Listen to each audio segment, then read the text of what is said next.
soyez stand-by, les filles, là. Ça s'en vient, ça s'en vient. Cette semaine, à Scolaire Le Monde... On interviewe Mathieu Dufour. C'est moi, ça.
Mathieu Dufour est un humoriste québécois. Il vient du Saguenay. Il a étudié en art et technologie des médias. Il a ensuite fait un stage à la radio, à Énergie et à Rouge FM. Mathieu Dufour s'est ensuite inscrit à l'école de l'humour. Il s'est inscrit sur un coup de tête à la suite d'un pari avec des amis. Il a finalement aimé ça et ça a changé sa vie. Il a été rapidement populaire sur Instagram. Son premier spectacle s'est vendu très rapidement. L'an dernier, il remportait l'Olivier de l'artiste COVID de l'année pour le coronavirus qu'il a présenté sur Instagram au début de la pandémie. Nous avons eu la chance de le rencontrer juste avant un de ses spectacles récemment. On écoute ça!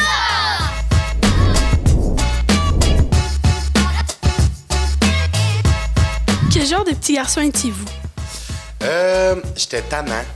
J'étais vraiment tannant. Je pense que quand j'étais jeune, j'avais beaucoup d'énergie puis je déplaçais beaucoup d'air. Puis ça pouvait tomber sur les nerfs du monde des fois. Je pense que c'est normal. Mais fait que c'est ça, j'étais comme un petit gars énergique, passionné. J'avais beaucoup d'énergie. Puis j'aimais ça m'amuser, puis faire rire le monde, faire des mauvais coups puis être gossant. Quels humoristes vous ont influencé étant jeune? Tu sais, j'écoutais beaucoup... j'écoutais pas tant d'humour, moi, étant jeune. Fait que j'écoutais les humoristes que mes parents écoutaient à la télé. Fait que quand, il y avait les galas juste pour rire ou des émissions d'humour qui jouaient dans le salon chez nous, ben j'écoutais ça. Fait que c'est sûr que j'ai écouté beaucoup d'humoristes que mes parents aimaient. Fait que, tu sais, que ce soit Jean-Marc Parent ou, tu sais, tous les humoristes du Québec jouaient dans ma télé tout le temps. Ceux que moi, j'ai vraiment beaucoup aimé quand j'étais plus jeune, il y a Louis-José Hood, que j'aimais beaucoup. Sinon, je mets tout le temps Marc Labrèche aussi là-dedans, qui est comme pas tant humoriste, c'est l'étiquette humoriste que tout le monde met, mais il est super drôle. Moi, il me fait vraiment, vraiment beaucoup rire. Fait que ça serait dans ces deux personnes-là que je te donnerais. Comment décrirez-vous Mathieu Dufour aux jeunes de mon âge? Ben, Mathieu Dufour, dans sa tête, il a l'impression encore d'être jeune, puis d'avoir l'âge qu'il avait il y a 10 ans. Là. Fait que Mathieu Dufour aime rire, Mathieu Dufour aime faire rire, il aime ça s'amuser. Il aime pas ça les affaires sérieuses puis les affaires qui sont plates. Fait que ça serait ça. Quel projet êtes-vous le plus fier jusqu'ici? Je dirais ma web-série que j'ai faite avec mon équipe qui s'appelait « Je travaille ici », qui était diffusée sur mathieudufour.tv. Maintenant, les gens peuvent l'écouter sur YouTube. Là, les épisodes sont encore disponibles, mais ce projet-là, c'est le premier gros projet que j'ai fait où on avait carte blanche. Puis c'est vraiment notre idée. C'est nous qui avons monté ça. Puis c'est nous qui avons vraiment comme travaillé sur ce projet-là de A à Z avec l'équipe de Juste pour rire qui nous aidait dans tout ça. Puis ça, je suis vraiment fier du résultat parce que c'était comme vraiment, tu sais, j'ai dit que Mathieu il aimait ça s'amuser puis faire des folies un peu. Là, ben à chaque épisode, on débarquait dans un lieu, puis on avait accès à faire n'importe quelle niaiserie. Puis j'étais tout le temps accompagné d'un de mes amis, en fait, un ou une de mes amis qui était là. Fait que, tu sais, il y avait Eve Côté, Pierre-Luc Funk, Mariana Mazza, Laurent Duvernay-Tardif, Véronique Cloutier. Fait que plein de gens qui m'ont comme suivi dans cette aventure-là. Fait que ça, c'était vraiment le fun. Puis quand je l'écoute, je ris encore. Alors, c'est l'heure du repas de la tortue. Une tortue s'appelle Chewie. Ça mange la salade. Chewie. Ça doit être sec, pas de vinaigrette. Chewy. Me semble que j'ajouterais des petits cœurs de palmier avec ça, moi, puis des carottes. Chewy en mange 2,2 kg de salade par jour. Mais genre, ça te prend un employé temps plein là-dessus, là? Parce que là, moi, j'ai bien du pain sur la planche aujourd'hui au zoo, fait que je vais remplir ça de salade. C'est comme les jouets de chien. Tiens, Chewy. Hey, il y a un poisson qui va manger à la bouffe à Chewy. Hey! Attends pas que je saute, mon chum. Alors là, je suis un petit peu excité parce que je viens de mettre la main sur ce micro-casque qui se plug partout dans les enclos à travers le zoo. Fait que je peux parler au monde comme quand ils font des présentations, genre, mettons la nourriture des licornes puis tout. Fait que je me mets ça ici demain. Je me sens comme Britney Spears. J'ai le goût de faire un cours de Zumba, genre. Alors, je me mets ça comme ça ici et ce petit bout de fil n'attend qu'à être plugué quelque part pour que je puisse parler à personne, mais quand même, avoir du fun. Ça part. Je cherche un speaker. Je pense que je résonne partout dans le zoo. Si jamais vous avez perdu vos enfants, venez me voir. On dirait un spectacle d'Arthur l'Aventurier. Les lions sont nos amis. Alors, mesdames et messieurs, bonsoir. Bienvenue au zoo de Grimby. Il me fait plaisir de vous assister pour la conférence des girafes.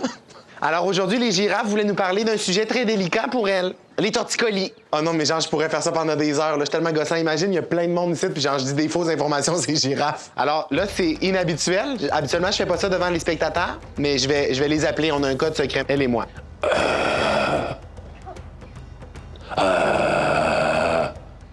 Alors ça reproduit le bruit du mal.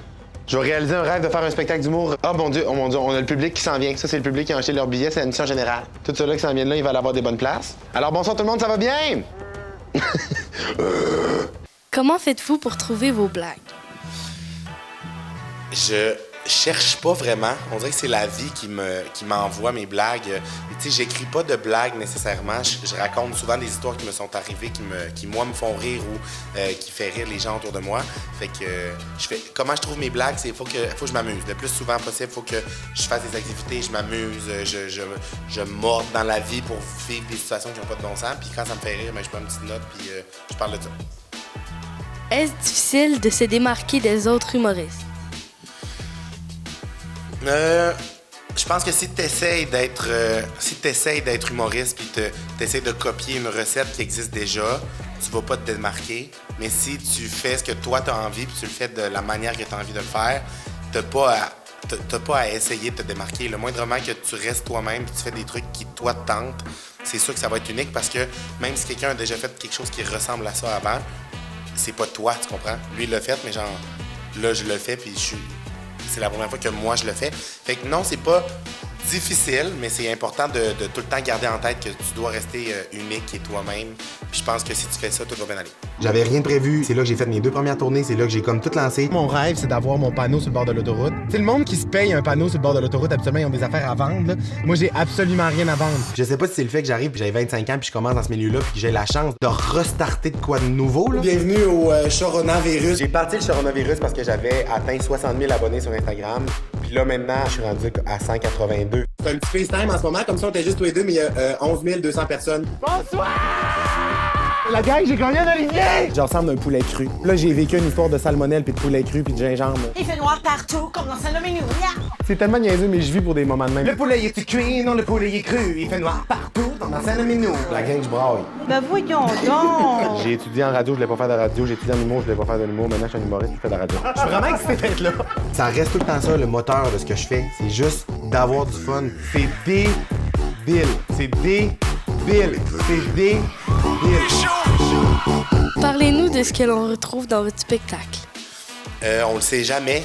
On le sait jamais vraiment. Moi, on me retrouve moi. Habituellement, je suis là. Si je fais un spectacle, souvent, je vais être là. Ça serait un élément qu'on pourrait garder tout le temps. Sinon, je m'inspire tout le temps de qu'est-ce que j'ai envie de dire sur le moment présent. Tu sais, comme là, j'arrive d'un voyage à New York en fin de semaine. J'ai vécu plein d'affaires qui me font rire, que j'ai goût de parler. Après ça, la dernière fois que je suis venu en show à Saint-Eustache, il s'est passé des affaires, fait que je vais raconter ça. J'aime tout le temps comme ça, raconter des affaires. Fait que ce qu'on peut s'attendre à voir quand on vient voir un de mes spectacles, c'est de me voir et de m'entendre parler. Quels sont vos rêves ou objectifs pour votre métier? Continuer de m'amuser puis d'avoir du plaisir à faire ce que je fais. Puis je pense qu'un de mes rêves, c'est d'essayer le plus possible de me sortir de ma zone de confort puis de faire des trucs que j'aurais semblé impossible à faire comme, mettons, dans les années avant. Ça, je trouve que c'est vraiment l'affaire qui est la plus satisfaisante. Si, exemple, tu regardes quelque chose, puis tu te dis, mon Dieu, c'est bien trop gros, je pourrais jamais m'y rendre. Puis que finalement, tu te dis, hey, pourquoi pas? Puis tu le fais, puis tu fonces, puis tu mets les efforts nécessaires pour le faire. Puis que 10 ans après, tu te retournes, puis tu te dis, hey, tu te rappelles-tu la fois où tu pensais que ça, c'était impossible dans ta tête, puis que là, finalement, tu l'as accompli? Je pense que ça te rend vraiment fier de toi. Puis ça serait ça mes plus grands rêves, de tout le temps me trouver des beaux défis puis me dépasser.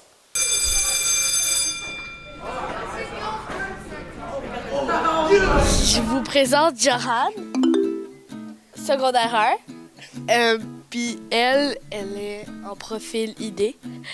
Et puis là, je vais te poser une question. C'est quoi la différence entre le secondaire puis le primaire? Je te dirais que la plus grande différence, c'est beaucoup la liberté. Tu as plus de liberté. Puis tu as beaucoup plus de devoirs aussi. Il faut que tu sois plus à ton affaire. Qu'est-ce que tu aimes le plus du secondaire?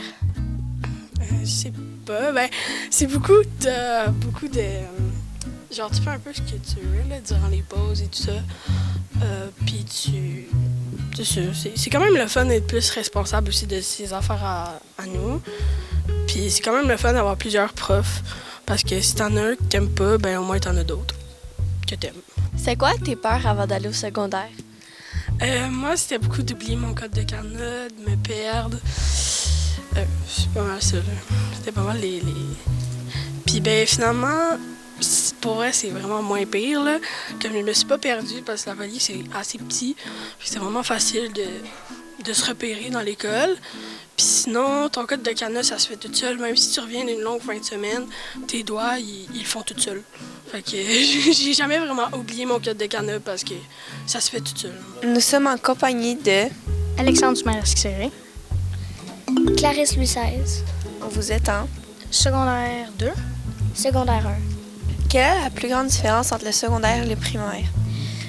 je dirais, il y a beaucoup à dire, mais je dirais probablement l'horaire puis le rythme du secondaire. Qu'est-ce que tu veux dire? C'est différent, c'est très différent, faut s'y adapter. Contrairement au primaire, où est-ce que la majorité de tes classes, à part quelques classes, c'est dans le même local. Au secondaire, toutes tes classes sont pratiquement dans un local différent. Fait que chaque cours, il faut que tu regardes ton horaire, savoir en quoi que tu t'en vas, prendre tes affaires dans ton casier pour ce cours-là, puis aller au local de ce cours-là pour chaque cours. Puis c'est très différent contrairement au primaire. T'es dans la même classe presque tout le temps. Moi, je trouve qu'on est plus comme libre. Comme dans nos pauses, on n'est pas obligé, mettons, d'aller dehors ou dîner, mais on peut pas mal aller où est-ce qu'on veut. Puis... Avez-vous déjà disséqué des grenouilles? Pas encore. Non. C'est probablement dans les années qui s'en viennent, mais pas encore. Pas secondaire 1-2. Avez-vous hâte? Pas vraiment, non. Moi non plus. Non. Je vous présente Félix Joly. Il est en secondaire 4. Puis, c'est quoi la grosse différence entre primaire et secondaire? La grosse différence, je dirais, à l'alternative, ça ressemble pas mal au secondaire parce qu'on planifie nos cours, ce qu'on va faire pendant la semaine. Remettre les travaux à temps, ça ressemble pas mal à l'alternative, tandis que plus à l'école régulière, je trouve que c'est plus encadré au niveau de la scolarité, remettre les devoirs à temps. Donc, je dirais la plus grosse différence, c'est remettre les devoirs à temps, je trouve. Toi, qu'est-ce que tu aimes le plus du secondaire? Moi, je dirais la liberté qu'on a plus par rapport à l'école primaire. On a plus de temps envers les pauses. Si on peut parler avec nos amis, peu importe le cycle. Nous avons aussi plus de temps sur l'heure du dîner. Puis on a une liberté d'aller un peu plus hors de l'école, je dirais. Est-ce qu'au secondaire, on dissèque des grenouilles? On ne dissèque pas des grenouilles, mais en secondaire 3, il y a des souris qu'on dissèque et un œil de bœuf.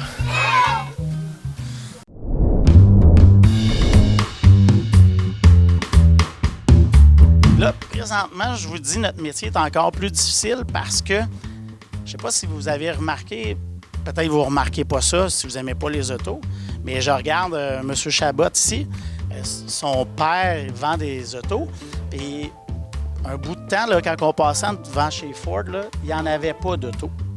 Parce que les autos neuves, ils ont eu de la misère à en avoir à cause du COVID. Pourquoi le COVID? C'est que les pièces sont faites en Chine, sont faites un peu partout, puis ils ont eu de la misère à avoir des pièces. Fait qu'à un moment donné, ils ont manqué d'automobile. C'était dur de trouver un automobile. Fait que pour moi, ou ma compagnie d'assurance, quand une personne, je donne un exemple, achète, je donne un exemple, mettons ça, c'est un auto rouge. Mais moi, là, si l'auto est volée, il faut que je rachète l'auto rouge, comme ça. Mais s'il n'y en a pas d'auto rouge comme ça mettons dans les concessionnaires automobiles, je fais quoi? Mon client a payé pour avoir une protection qui va lui redonner un auto rouge. Il n'y en a pas d'auto rouge. On fait quoi? Fait que présentement, c'est très difficile notre domaine à cause de ça. La pénurie de main-d'œuvre, la pénurie de biens. On a beaucoup de misère. Est-ce que vous avez une assurance pour les animaux? Non, malheureusement, ça dépend. Il y a des types d'animaux oui, on peut parce qu'on assure des fermes. Tu sais, des fermiers, ils assurent leur bâtiment de ferme. J'assure des troupeaux de vaches. Je peux assurer certains types d'animaux. Mais si tu parles d'assurer un chien ou un chat, ça, malheureusement, on ne peut pas assurer un chat ou un chien. Mais des fermes, pour les fermiers, oui, on peut assurer pour plusieurs choses. Autant une blessure ou le décès ou un feu ou un bâtiment qui tombe dessus, oui, on peut faire ça sur certains types d'animaux. Mais pas nos animaux comme la perruche que j'ai chez nous, là, il arriverait quelque chose à ma perruche, malheureusement, je peux rien faire pour la perruche. Puis, comme je vous disais, j'ai un monsieur qui a passé au feu le 20 mai, puis il a perdu son chien dans le feu, fait que malheureusement, il n'y avait rien pour le chien.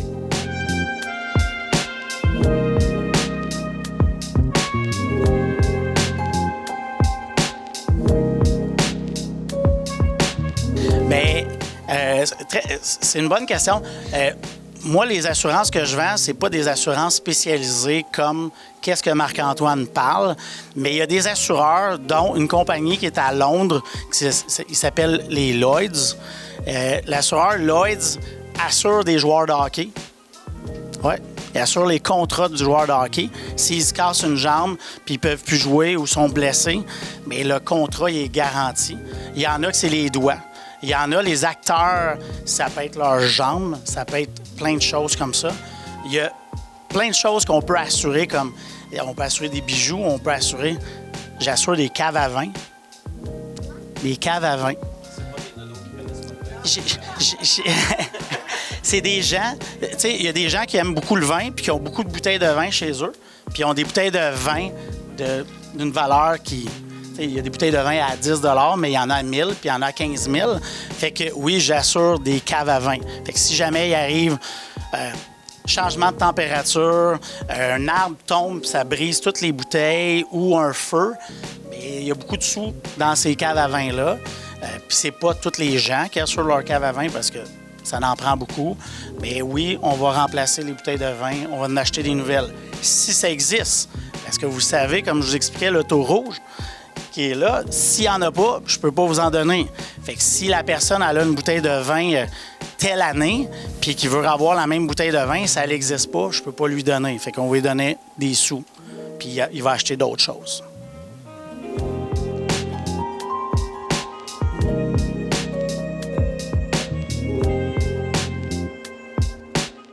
Les drapeaux, oui, parce que ici, premièrement, les écoles s'auto-assurent. Ça veut dire que c'est eux-mêmes qui s'assurent parce que ça coûterait trop cher. Mais quand on assure, mettons, un bâtiment, il y a le bâtiment qui est la bâtisse, puis il y a aussi le contenu. Le contenu, ça c'est du contenu, ça c'est du contenu. Les drapeaux sont du contenu. Fait que, mettons, Vous pourriez faire un exercice, dire à Marc-Antoine, OK, mettons, il faudrait assurer l'intérieur ici pour, mettons, il arrive quelque chose, remplacer tous les biens qui sont ici. Bien, vous pourriez faire une évaluation, dire, OK, mettons, je donne un exemple, chaque drapeau vaut 10 $. OK, on a 1, 2, 3, 4, 5, 6, 7, 8, 9, 10, 11, 12, 13. Ben là, j'ai pas vu les petits, mais mettons, il y en a 13, ça vaut 100 $, mais c'est 1300 $. 10 piastres, mettons. 10 $, c'est plus. Ça fait 130 $. Fait que là, on part, on met 130 $. OK. Ça, TBI, qu'on appelle ça. Beaucoup d'informatique. Un dégât d'eau. Mettons, il y a de l'eau qui tombe là-dedans. Ça va pas bien, là. Ça fonctionne plus. Fait que, un TBI, mettons que ça coûte 1000 $. Là, on met 1000 $ ici. Là, après ça, la cage, les bureaux, les chaises. Puis on fait le total. Puis en bas, si on arrive, puis on a pour 50 000 $, bien, moi, je pourrais dire à Marc-Antoine, je vais assurer l'intérieur de ton local pour 50 000 $. Ça veut dire, si jamais il y a un feu, il y a un vol ou un dégât d'eau ou un arbre qui tombe sur la bâtisse, là, vous allez dire, un arbre, je pense pas que la bâtisse va tomber, c'est vrai. Mais un avion pourrait tomber. On couvre ça. Si un avion tombe sur une maison ou sur un bâtiment, c'est couvert. Et si, mettons, il arriverait quelque chose, bien, la compagnie d'assurance ferait un chèque de 50 000 à Marc-Antoine pour qu'il puisse racheter tout ce que vous aviez ici.